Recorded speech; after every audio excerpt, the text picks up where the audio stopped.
Hello दोस्तों, आज मैं आपको रायपुर से गंगा सागर की यात्रा पर लिए चलता हूँ। मैं भी घर में हूँ और मेरे जाने का सामान तैयार हो गया है। मेरे साथ मेरी धर्मपत्नी भी जा रही है। कुछ ही देर में हम एयरपोर्ट के लिए रवाना होंगे। यहाँ से एयरपोर्ट मतलब मेरे घर से टिकरापारा से एयरपोर्ट 8 से 10 किलोमीटर दूरी पर है और इंडिगो की फ़्लाइट से हम कोलकाता के लिए उड़ान भरेंगे और आज ही हम कोलकाता शाम तक पहुंच जाएंगे। कल हमारी गंगा सागर की यात्रा शुरू होगी। कल हम गंगा सागर आपको लिए चलेंगे। अभी कुछ देर में एयरपोर्ट के लिए रवाना होऊंगा। रायपुर में एयरपोर्ट की अच्छी सुविधा है और सभी बड़े शहरों के लिए फ़्लाइट यहाँ पर उपलब्ध है। आपको अगर गंगा सागर जाना है तो कोलकाता की फ़्लाइट आपको लेनी होगी। तो चलिए आगे की यात्रा हम शुरू करते हैं। हमने अब ओला कर लिया है एयरपोर्ट के लिए। ओला से हम एयरपोर्ट जा रहे हैं। जो रायपुर में रहते हैं वो ओला बुक करके जा सकते हैं। 400 से 500 चार्जेस लगता है। और अब हम ये माना एयरपोर्ट के लिए निकल गए हैं।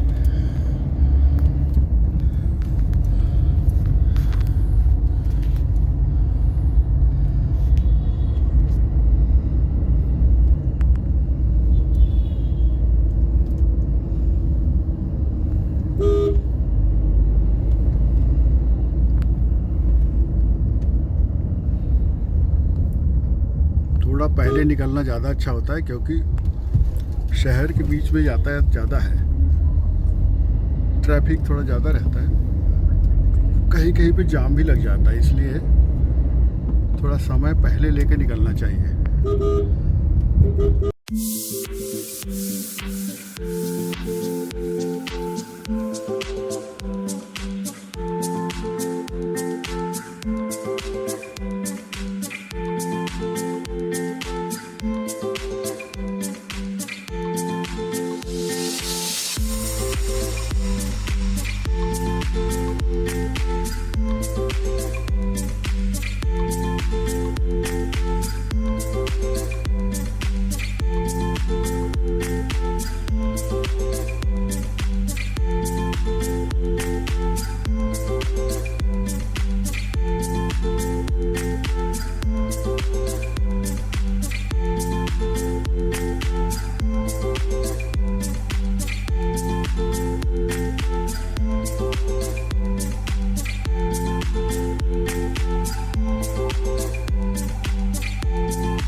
घाट के लिए रास्ता है।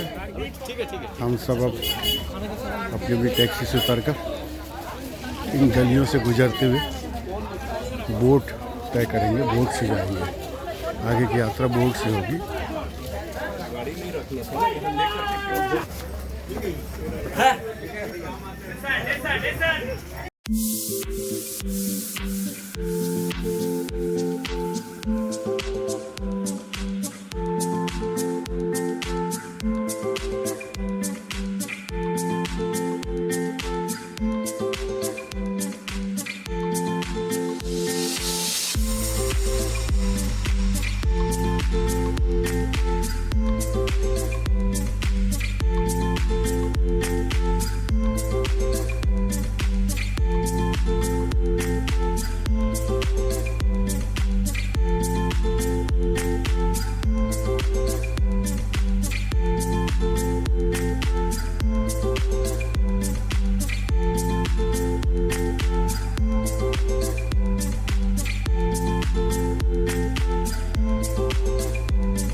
तट में आने के बाद पंडितों के द्वारा छोटी सी पूजा कराई जाती है, जिसमें पितरों का तर्पण होता है, माँ गंगा को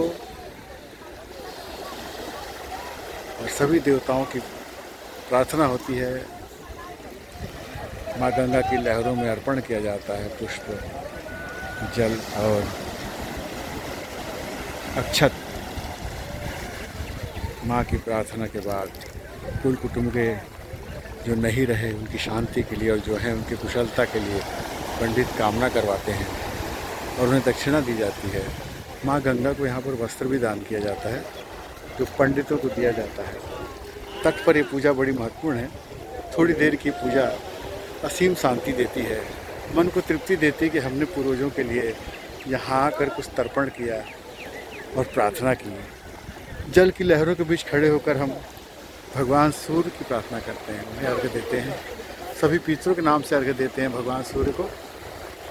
ये बहुत पावन स्थान, अति पावन स्थान गंगा सागर का, जहाँ गंगा जी सागर से मिल कर के विशाल रूप ले ली हैं और सबको मानो आशीर्वाद दे रही हैं अपनी लहरों से। उनका आशीर्वाद सभी जीवों को मिल रहा है। निरंतर वो किनारे तट पर आती हैं, उनके आंचल में डुबकी लगाकर मन को अजीब शांति मिलती है, सुकून मिलता है। दोस्तों, वाकई गंगा सागर अति पावन तीर्थ है। उत्सव, महोत्सव और मकर संक्रांति के समय यहाँ बहुत ज़्यादा भीड़ होती है। इस वक्त कम लोग हैं और बहुत अच्छे से पूजा संपन्न हो गई हमारी। हमने यहाँ बैठकर पंडित जी से पूजा करवाई, भगवान से प्रार्थना की, माँ गंगा को नमन किया, उनका वंदन किया और अक्षत पुष्प उन लहरों में छोड़ दिया ताकि हम सब पर उनका आशीर्वाद बना रहे, हम सब की वो रक्षा करें, हमारे बच्चों को कामयाब बनाएं। मैंने एक प्रार्थना लोक कल्याण के लिए भी की। समस्त दुखी जन, अतृप्त जन, मृतक जनों को माँ गंगा की लहरों से शांति मिले, उनकी कृपा बने। जय गंगा मैया, जय गंगा सागर, जय भगवान शंकर भोलेनाथ, जय भगीरथी, जय महाराजा सगर, जय महाकपिल मुनि। सबका नमन। सगर जी के पुत्रों को इन्हीं लहरों से गंगा जी ने मुक्त किया था। ये स्थान अति पावन, अति महत्वपूर्ण है। इसीलिए कहा गया है, सारे तीर्थ बार बार, गंगा सागर एक बार। जय गंगा मैया। अब यहाँ से हम कपिल मुनि के आश्रम जाएंगे, उनके मंदिर जाएंगे, उनके दर्शन करेंगे और फिर वापस उन्हीं रास्तों से हम कोलकाता चले जाएंगे। बहुत सुखद रही यात्रा, आनंददायी रही। आज का आनंद अद्भुत था। अब कपिल मुनि के आश्रम आपको लिए चलते हैं। कपिल मुनि जी का मंदिर, जहाँ गंगा जी राजा सगर की प्रतिमा है।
ये है कलकत्ता के एयरपोर्ट का भीतरी भाग।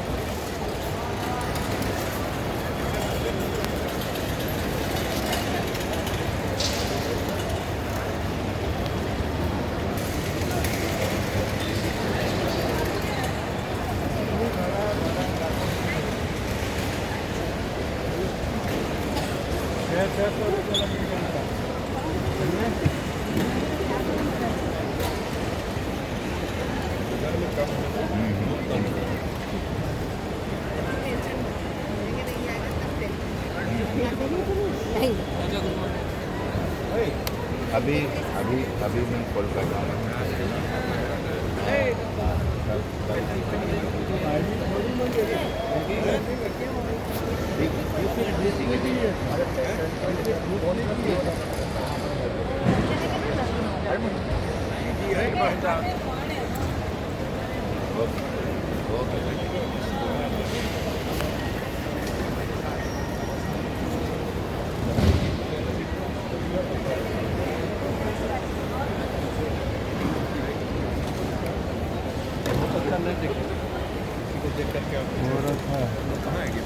Compliance may result in delays and regulatory action. A safety information card and a communication guide are available in frame. In case of an emergency landing, slides or slide rafts may be deployed. Please read our safety instruction card for instructions on how to use the rafts.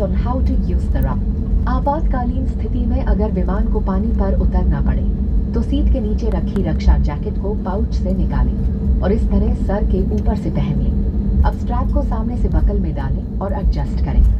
Raksha jacket को फुलाने के लिए लाल tabs या tab को ऐसे खींचें और अधिक फुलाने के लिए इन लाल नलियों या नली से हवा भरें। ध्यान रखें कि द्वार के बाहर निकलने से बिल्कुल पहले आप रक्षा जैकेट में हवा भर लें। यदि आप ओवर विंग द्वार से बाहर निकल रहे हैं तो रक्षा जैकेट में हवा बाहर निकलने के बाद ही भरें।